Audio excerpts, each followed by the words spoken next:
Guys movie की starting एक American लड़के मैथ्यू को दिखाने से होती है, जो कि पेरिस में अपनी पढ़ाई पूरी करने के लिए आया था। आगे हमें पता चलता है कि उसे मूवीज देखना काफी पसंद है। वहीं जब वो एक दिन मूवी देखने के लिए आता है, तभी वो देखता है कि पेरिस की गवर्नमेंट और स्टूडेंट्स के बीच कोल्ड वार चल रहा है, यानी कि स्टूडेंट्स किसी बात को लेकर प्रोटेस्ट कर रहे हैं। अब कुछ देर बाद मैथ्यू की मुलाकात इजाबेल से होती है। इजाबेल मैथ्यू से पूछती है कि तुम्हें मैंने यहाँ कई बार देखा है, तुम हमेशा अकेले ही रहते हो और ना ही किसी से बात करते हो। तब मैथ्यू उसे बताता है कि वो अमेरिका से यहाँ पढ़ने के लिए आया है और यहाँ पर उसका कोई दोस्त नहीं है। इतने में वहाँ पर इजाबेल का भाई थियो आ जाता है और उन दोनों की बातों से हमें पता चलता है कि उन दोनों भाई बहन को भी मूवीज देखना काफी पसंद है। वो बातें कर ही रहे होते हैं कि तभी पुलिस वाले उन स्टूडेंट्स पर अटैक कर उन्हें वहाँ से भगाने लगते हैं, जिसमें से ये तीनों वहाँ से सही सलामत भाग निकलते हैं। इसके बाद वो जाते हुए काफी बात करते हैं, जिससे उनकी काफी अच्छी दोस्ती हो जाती है। अब अपने घर आकर मैथ्यू अपनी मॉम को एक लेटर लिखकर बताता है कि आज उसके फास्टर फ्रेंड्स बने हैं, जिनका स्वभाव काफी अच्छा है।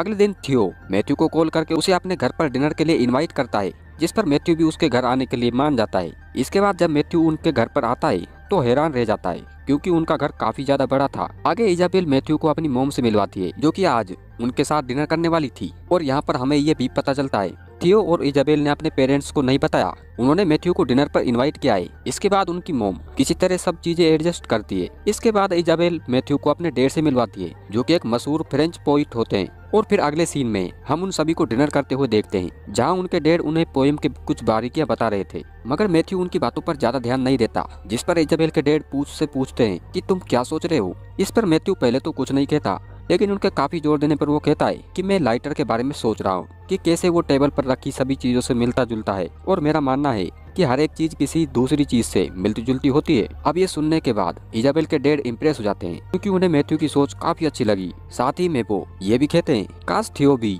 मैथ्यू के जैसा होता। थियो के अपने डैड से जरा भी नहीं बनती थी, क्योंकि थियो का नेचर काफी एग्रेसिव था और वहीं उसके डैड का नेचर शांत था। और साथ ही में थियो बाहर हो रहे प्रोटेस्ट को सपोर्ट किया करता था, और इसी वजह से दोनों बाप बेटे में जरा भी नहीं बनती थी। इसके थोड़ी देर बाद उनके पेरेंट्स उन्हें चेक्स देकर कुछ काम से बाहर चले जाते हैं। उनके जाने पर इजाबेल वहीं पर थियो को एक गुड नाइट किस देती है और मैथ्यू को भी किस करने के बाद उसे आज रात वहीं रुकने के लिए कहती है। अब ये सब देखने के बाद मैथ्यू से मना नहीं कर पाता। वहीं आधी रात को हम देखते हैं मैथ्यू को नींद नहीं आ रही होती। जब वो बाथरूम से वापस आता है, तब वो जो नजारा देखता है उसे देख उसके पैरों तले जमीन खिसक जाती है, क्योंकि इजाबेल और थियो एक ही बेड पर बिना कपड़े के सो रहे थे। लेकिन मैथ्यू उन्हें कुछ नहीं कहता और चुपचाप उनके रूम का दरवाजा बंद करते हुए वहाँ से निकल जाता है। इसके बाद मॉर्निंग में इजाबेल मैथ्यू को उठाने के लिए आती है। वो उसका ब्लैंकेट खींच रही थी, लेकिन मैथ्यू उसे रोक लेता है, क्योंकि उसने सिर्फ अंडरवियर ही पहनी हुई थी। इस पर मैथ्यू कहता है कि ऐसे कौन उठाता है, जिसे सुनकर इजाबेल कहती है कि मैं थियो को भी ऐसे ही उठाती हूँ। इसके बाद बाथरूम में जब मैथ्यू टूथब्रश कर रहा होता है,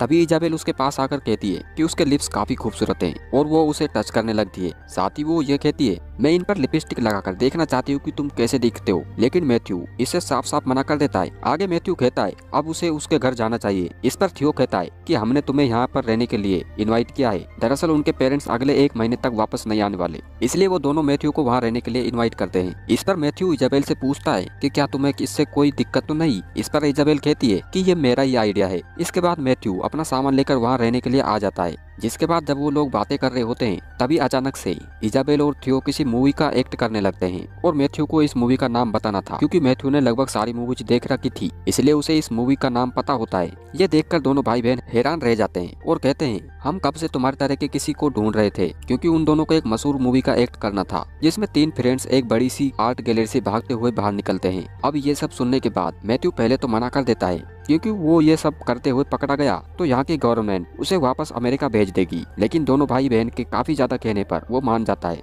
इसके बाद वो तीनों मिलकर मूवी की तरह एक आर्ट गैलरी में से भागते हुए निकलते हैं, जिसके कारण उनकी दोस्ती और भी ज्यादा गहरी हो जाती है। उसी रात वो भागते हुए घर पर आते हैं तो थियो मैथ्यू को पहनने के लिए कुछ कपड़े देता है, और जब थियो रूम में नहीं था तब मैथ्यू को अलमारी में से इजाबेल के कुछ कपड़े और उसकी कुछ फोटोज मिलते हैं, जिन्हें वो अपने अंडर पैंट्स में छुपा लेता है। इसके कुछ देर बाद इजाबेल फिर से एक मूवी का एक्ट करती है और थियो को उस मूवी का नाम बताना था, लेकिन काफी कोशिश करने के बाद भी वो नाम नहीं बता पा रहा था। और क्योंकि थियो नाम नहीं बता पाया, इसलिए इजाबेल उसे पनिशमेंट देती है। इसे किसी लड़की की फोटो देखकर उन दोनों के सामने प्लेजर लेना होगा। ये सुनकर मैथ्यू दंग रह जाता है। वहीं थियो पनिशमेंट सुनते ही उन दोनों के सामने प्लेजर लेने लगता है और पनिशमेंट पूरी करता है। इसके बाद थियो मैथ्यू को लंच के लिए एक रेस्टोरेंट में लेकर आता है, जहाँ पर मैथ्यू उससे पूछता है कि मेरी भी 2 बड़ी बहनें हैं, लेकिन आज तक उन्होंने कभी मुझे ऐसा करने के लिए नहीं कहा। साथ ही वो ये भी कहता है कि उस रात मैंने तुम दोनों को एक ही बेड पर बिना कपड़ों के एक साथ सोते देखा था। इस पर थियो कहता है कि इजाबेल और वो एक ही हैं। दरअसल वो दोनों ट्विंस पैदा हुए थे, इस कारण वो एक दूसरे से कुछ भी नहीं छुपाते। अब अगले सीन में थियो एक मूवी का एक्ट करता है जिसका नाम इजाबेल और मैथ्यू को बताना है, लेकिन वो दोनों मूवी का नाम नहीं बता पाते,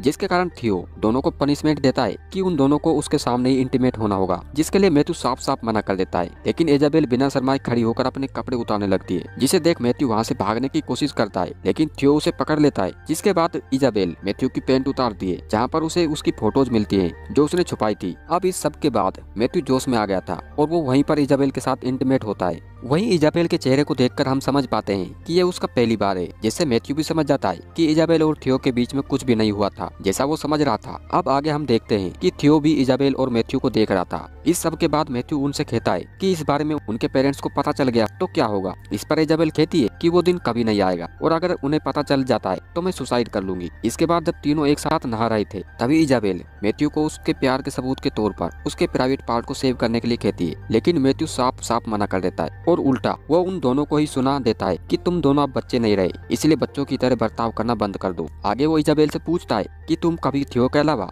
किसी और लड़के के साथ डेट पर गई हो। इस पर इजाबेल मना करती है तो मैथ्यू उसे उसके साथ डेट पर चलने के लिए पूछता है, जिसके बाद हम दोनों को डेट पर देखते हैं। और फिर वो एक थिएटर में मूवी देखने के बाद जब घर वापस आते हैं, तब इजाबेल देखती है कि थियो किसी और लड़की के साथ इंटीमेट हो रहा है। उसे ये सब देखकर काफी बुरा लगता है और वो रोने लगती है। अगले सीन में हम मैथ्यू और थियो को ड्रिंक करते हुए देखते हैं, जिस दौरान थियो पॉलिटिकल इश्यूज और बाहर हो रहे प्रोटेस्ट पर राय देता है, जिस पर मैथ्यू कहता है कि तुम प्रोटेस्ट पर सिर्फ बातें ही करते हो, कभी बाहर जाकर उनका साथ क्यों नहीं देते। अगर ऐसे ही चलता रहा तो तुम कुछ नहीं कर पाओगे, तुम्हें बाहर जाकर प्रोटेस्ट कर रहे लोगों का साथ देना होगा, वो भी शांति से। ये दोनों बातें कर ही रहे होते हैं कि तभी वहाँ पर इजाबेल आ जाती है और उन दोनों को नीचे लेकर आती है, जहाँ पर एक टेंट बना हुआ था। दरअसल थियो और इजाबेल बचपन में ऐसे ही टेंट बनाकर उसमें रहा करते थे, जिसके बाद वो तीनों उसी टेंट में सो जाते हैं। वहीं मैथ्यू के सो जाने के बाद इजाबेल थियो को कुछ बताना चाहती थी, लेकिन थियो के नींद में होने के कारण वो बता नहीं पाती। फिर आधी रात को उन दोनों के पेरेंट्स घर वापस आ जाते हैं और टेंट के अंदर देखने पर वो हैरान रह जाते हैं, क्योंकि तीनों बिना कपड़ों के सोए हुए थे। ये देखकर वो दोनों गुस्सा करने के बजाय उनके लिए एक चेक बनाकर उन्हें हमेशा के लिए छोड़कर चले जाते हैं। इसके बाद मॉर्निंग में उठने के बाद इजाबेल को वो चेक मिलता है, जिससे वो समझ जाती है कि उनके पेरेंट्स ने उन्हें इस हालत में देख लिया था और इसकी गिल्टी के कारण वो सुसाइड करने का डिसाइड करती है। इसके बाद वो किचन में जाकर गैस लीक करके वापस अपने टेंट में आकर सो जाती है। तभी खिड़की से एक पत्थर घर में आता है, जिससे वो तुरंत गैस बंद करने के लिए जाती है और थियो पूछने पर बताती है कि किसी ने टीयर गैस फेंका है। अब वो तीनों बाहर आकर देखते हैं तो पता चलता है कि पब्लिक पुलिस पर अटैक करने के लिए तैयारी कर रही है, जिसमें थियो भी उनका साथ देता है। तब मैथ्यू उसे समझाने की कोशिश करता है कि ये सब गलत है और तुम्हें यह सब करने की जरूरत नहीं है, लेकिन थियो उसकी एक नहीं सुनता और इजाबेल भी इसमें उसका साथ देती है। तब मैथ्यू सोचता है कि वो कभी उनके जैसा नहीं बन सकता, इसलिए वो उदास होकर वहाँ से चला जाता है। जिसके बाद पुलिस वाले पब्लिक पर लाठीचार्ज करने के लिए आगे बढ़ते हैं। और गाइज, इसी के साथ हमारी ये मूवी एंड हो जाती है। गाइज, वीडियो पसंद आई हो तो वीडियो को लाइक और चैनल को सब्सक्राइब जरूर कर